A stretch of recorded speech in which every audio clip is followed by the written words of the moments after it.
Hello, everyone, and welcome to the Healthcare Industry Podcast by Camomile Healthcare. The series of podcasts will focus on critical aspects of the healthcare industry in India and also in other developing economies. Today, we have Jaideep Gupta, a veteran in the Indian healthcare sector. He was the past CEO and the board member of Apollo Hospitals Group. Let's listen to him on what he's got to say about the future of healthcare and his experience of building out some of the large healthcare organizations in India. Hi, Raghav. Hi. Thank you for having me on your podcast, and happy to answer any questions you have.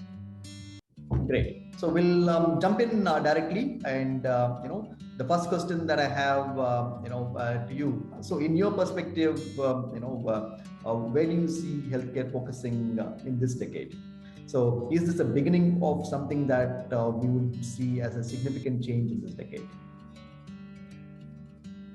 This whole network of primary, secondary, and tertiary care facilities that we have, I believe that the secondary care network will need to be upgraded a lot.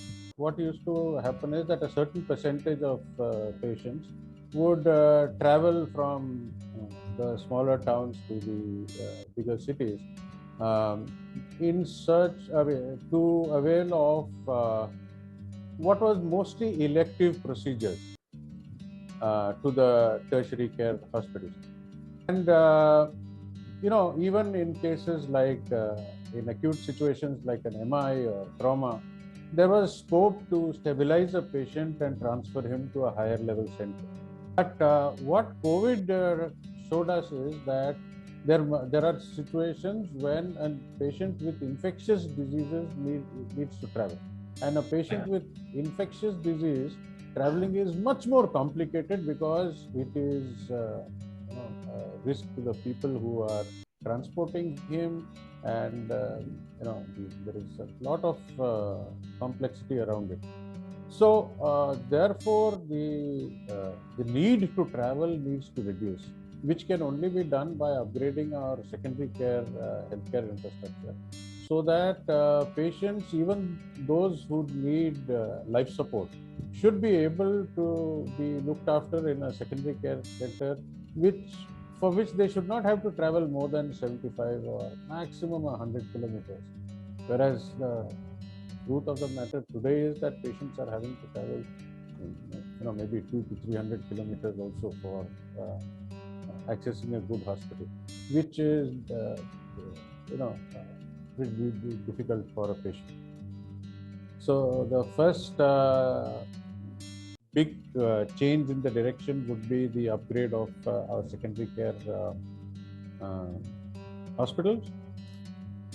Secondly, overall travel is likely to reduce, and the maximum that can be possibly done remotely should be done, and the patients expect us to do the maximum possible remotely.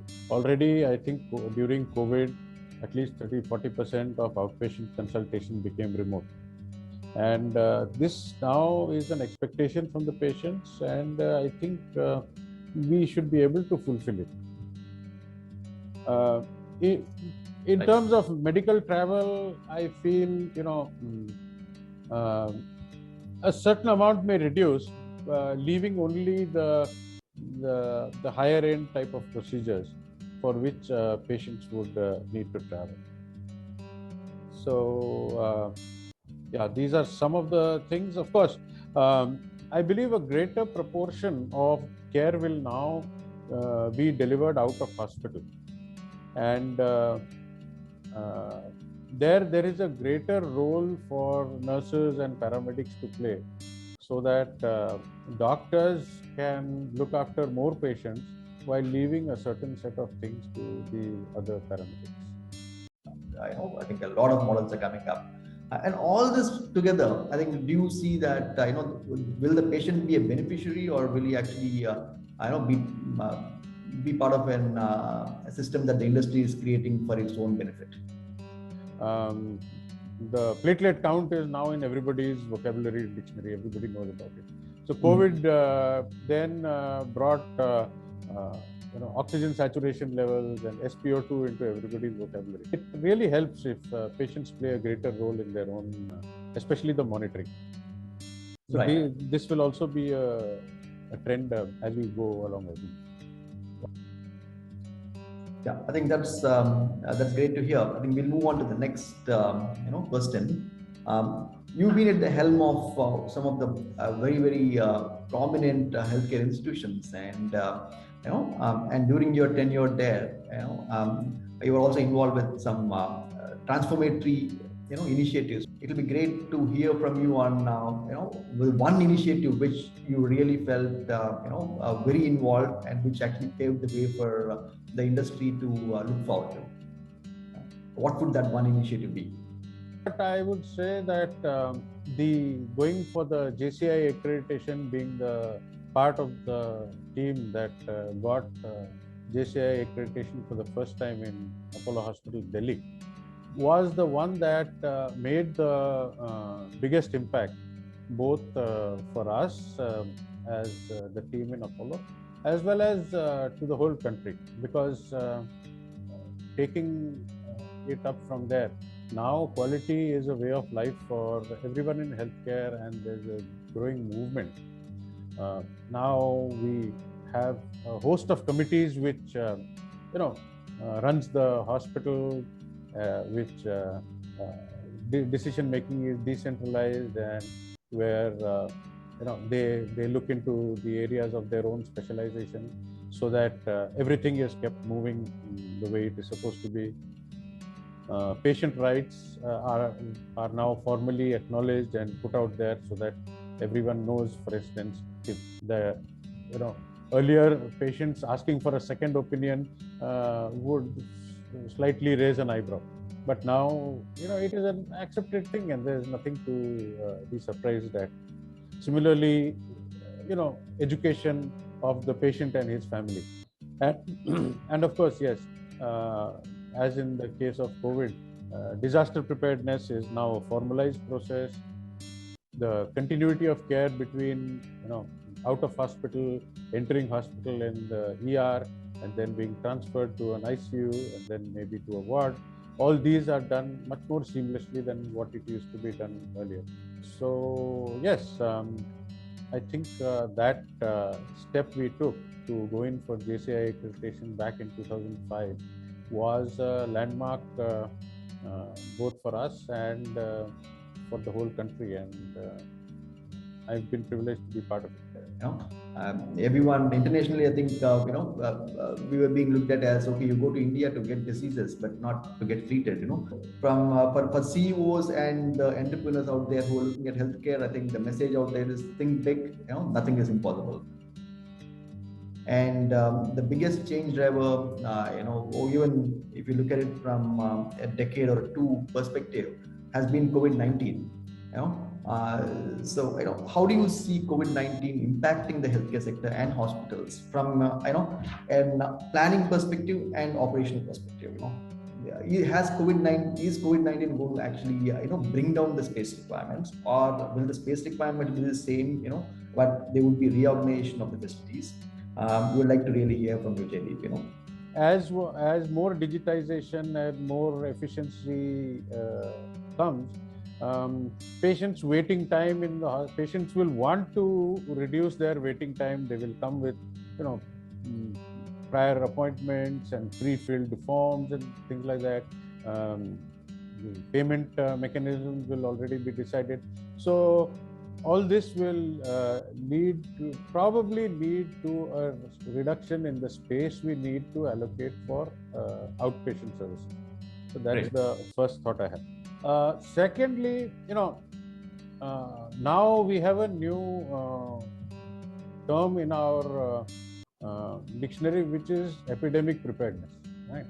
So hospitals will definitely need to factor in epidemic preparedness, in addition to the other disaster preparedness, internal disaster, external disaster. We prepare for floods, earthquakes, things like that.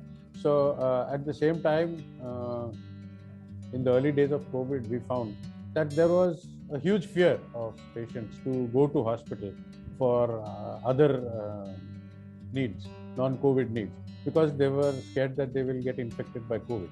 So, which is not a situation you want. Then, for instance, sanitization, which has now become such a big thing. So probably it will impact the kind of finishes that we use in hospitals. Some of the softer finishes like fabrics and upholstery and curtains might, especially the type of curtains we use, might need to change to different types of finishes which tolerate sanitization better. Touchless technology will definitely increase. Now with people being more and more conscious about what they touch, touchless technology will certainly increase. So these are early days. Definitely design and planning will change. So basically, I think it looks like COVID did some good things to the hospitals. It might bring down the cost of creation of hospitals, and that's, I think, something that India really needs. We can probably look at more number of hospitals and more efficient hospitals. And then the medical equipment constituted the almost 90% of the cost. Today, the equations are slightly changing. Do you see that this trend to actually continue? And second thing is it really required to invest into such high technology? And can we do something about the real estate cost, which actually is the bulk of the investment?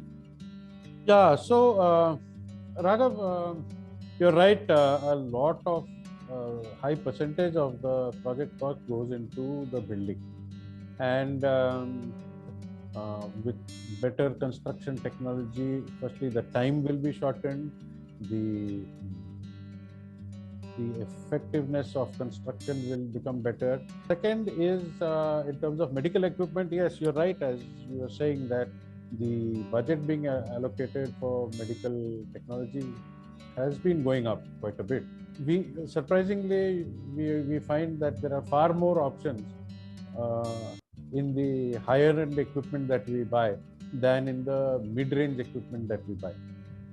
So hopefully there'll be more and more options in the mid-range, which will make the secondary care hospitals more economical.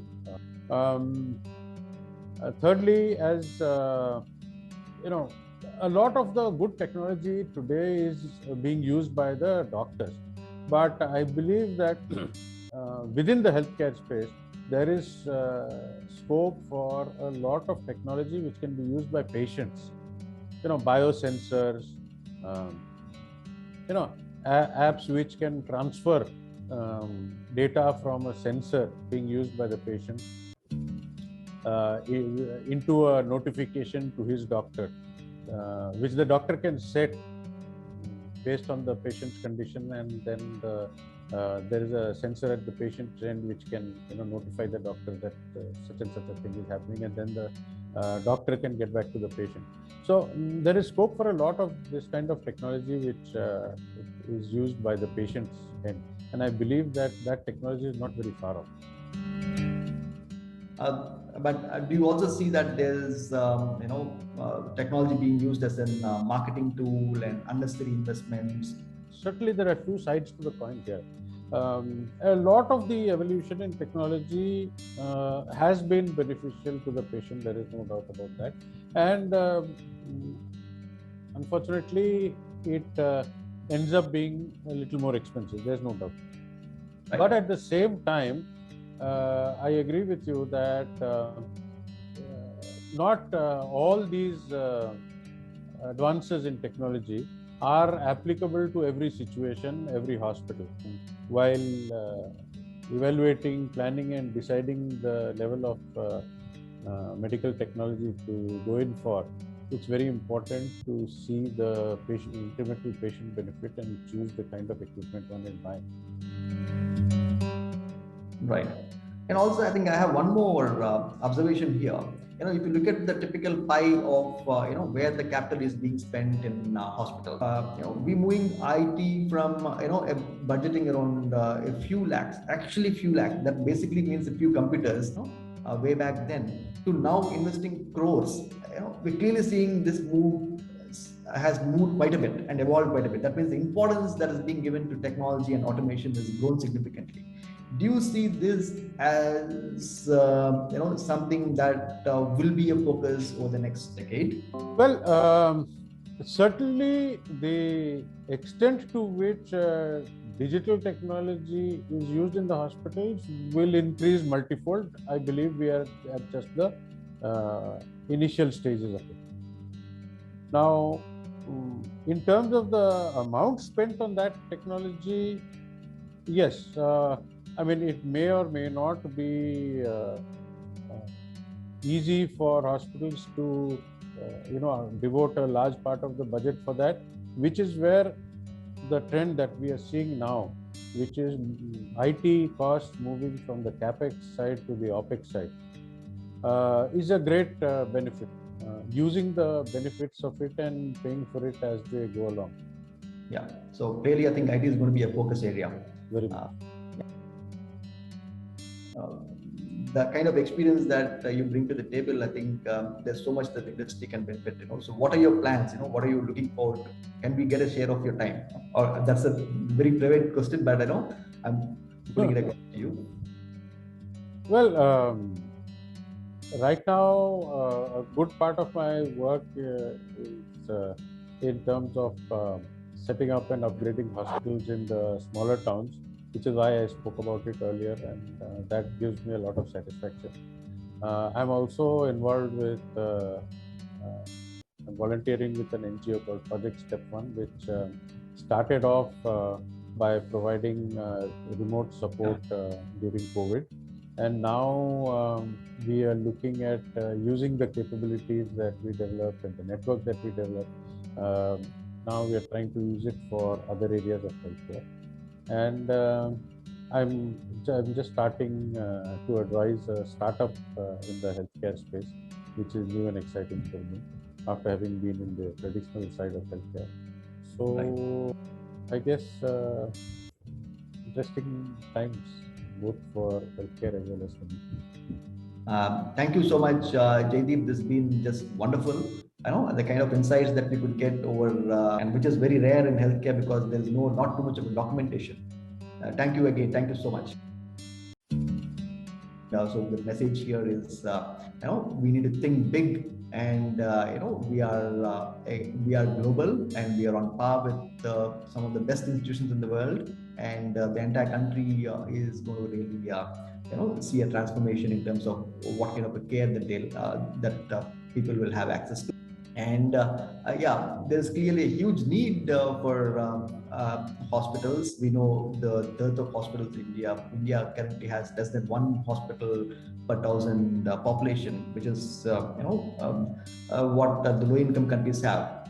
So clearly, over 1 million beds need to be developed, and for all the investors out there who are putting in money into hospitals, I think we have some great insights from this podcast on where to look, how to optimize the cost, how to create the right hospital infrastructure. A burning question in everyone's mind: 1 crore per bed or 1.5 crore bed, is what we're talking about today.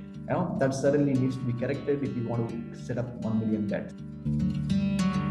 So the message here is, we need to think big, and we are global, and we are on par with some of the best institutions in the world, and the entire country is going to really see a transformation in terms of what kind of a care that people will have access to.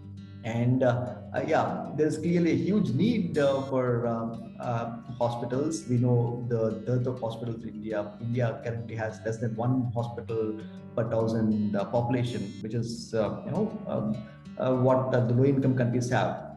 So clearly, over 1 million beds need to be developed, and for all the investors out there who are putting in money into hospitals, I think we have some great insights from this podcast on where to look, how to optimize the cost, how to create the right hospital infrastructure. A burning question in everyone's mind: 1 crore per bed or 1.5 crore bed, is what we're talking about today. That certainly needs to be corrected if you want to set up 1 million beds. I am Raghav. I'm the CEO of Camomile Healthcare, and I shall be hosting this podcast. You could view this podcast on Spotify, YouTube, and the social media handles of Camomile Healthcare.